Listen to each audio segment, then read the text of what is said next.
So now we come to, has the sea ice in the Beaufort Sea, which is where the 4 polar bears died, has it in fact declined over the last 30 years?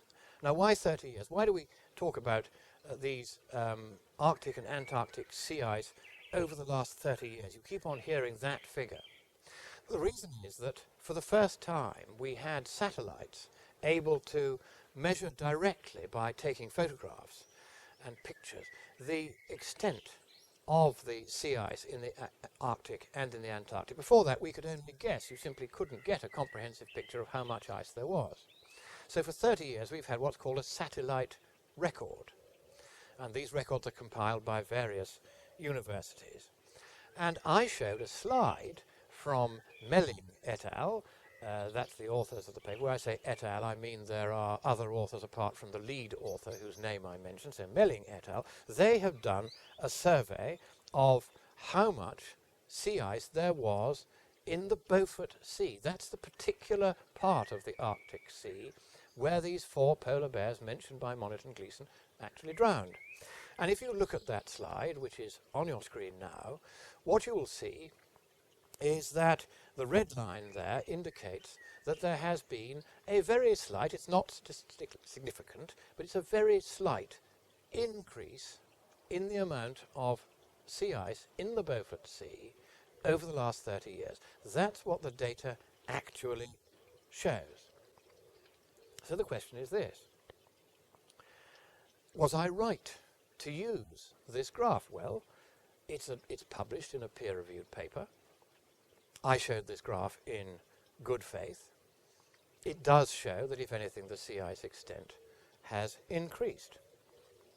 So, how does the professor deal with this inconvenient truth that in the place where Al Gore said polar bears were having to swim up to 60 miles to find ice and were drowning because of that, we not only discover that the authors of the paper he was citing don't say they drowned because they were doing that, they drowned because they were swamped in a bad storm, but also it turns out that in that particular part of the Arctic, unlike the rest of the Arctic, there has actually been, if anything, something of an increase in sea ice extent, so there was no particular reason why they would have to swim any further to find the ice.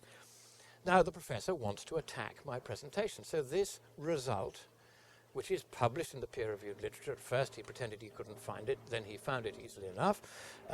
He accepts that the result does show that, but what he does instead is to say, well, let's talk to another scientist unconnected with the paper. So he goes to somebody called Barber et al. And Barber et al. Go in one particular summer and they take one lot of observations, and they found heavily decayed, very small remnant ice flows interspersed with new ice between the flows in melt ponds, thaw holes, and growing over negative freeboard older ice. This ice cape contained approximately 25% open water, predominantly distributed in between flows or in thaw holes connected to the ocean below. And as the professor says, yes, he's talking about the Beaufort Sea because it's listed in the title of the paper by Barber et al., 2009, that the professor is here citing. And he goes on to say, well, this result doesn't accord with the result that Monckton was quoting. And this result is a more recent result. And so he gets in touch not with the authors of the paper whose graph I showed, but with the authors of the more recent paper that he cites. And he says, I've learnt that a skeptic, Christopher Monckton, is publicly, and rather charmingly he spells publicly wrong, stating that ice in the Beaufort Sea is increasing and that polar bears are thriving in warmer weather. I don't believe he's correct. And I believe the US Geological Survey has clearly stated that reductions in sea ice is, he says, and then part of the email is missing. Can you tell me which of our positions your research supports? And here is Barber's reply. Now, Barber, remember, is not the author that I was quoting from. He says, hi, John, he is wrong. Please see attached. And in the attached is the paper which the professor cites from. So what the professor has here done is he hasn't gone to the authors of the paper that I actually showed a graph from, showing that sea ice in the Beaufort Sea, where the 4 polar bears died, had increased over the past 20 or 30 years.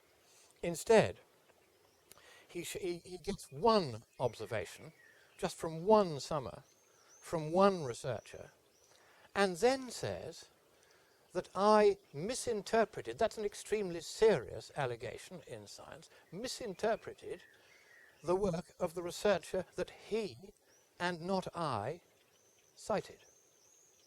Now that on its own is an outrage, but the real outrage is that he doesn't appear to understand that it is important to look at observations over a sufficiently long period. A single anecdotal observation that there wasn't much sea ice around at one particular moment when we went to look in the Beaufort Sea, even if it's more recent than what I showed, is not an adequate refutation of a 30-year graph showing that sea ice, broadly speaking, has, if anything, increased a little in the Beaufort Sea. It's not an acceptable source to refute a 30-year graph with a single observation.